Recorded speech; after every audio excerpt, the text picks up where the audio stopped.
காரைக்காலில் பழமை வாய்ந்த ஸ்ரீ ராஜகணபதி ஆலயத்தில் நடைபெற்ற சூரிய பூஜை நிகழ்ச்சியில் ஏராளமான பக்தர்கள் பங்கேற்று சுவாமி தரிசனம் செய்தனர்.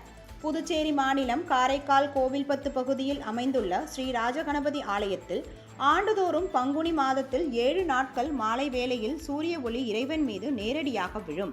இது சூரிய பகவான் பூஜித்த அருள்மிகு பார்த்ததீஸ்வர சுவாமி தேவஸ்தானத்தின் அருகில் அமைந்துள்ள ராஜகணபதி ஆலயத்தில் சூரிய பகவான் சிறப்பு பூஜை செய்து வழிபடுவதாக ஐதீகம்.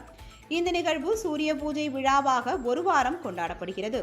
இந்நிலையில் கடந்த 19ஆம் தேதி தொடங்கிய சூரிய பூஜை விழாவின் 3ஆம் நாளான நேற்று மாலை 6 மணியளவில் சூரியனின் ஒளி மூலவர் ராஜகணபதி மீது நேரடியாக விழுந்தபோது விநாயகருக்கு விசேஷ பூஜைகள் மற்றும் தீபாராதனை நடைபெற்றது.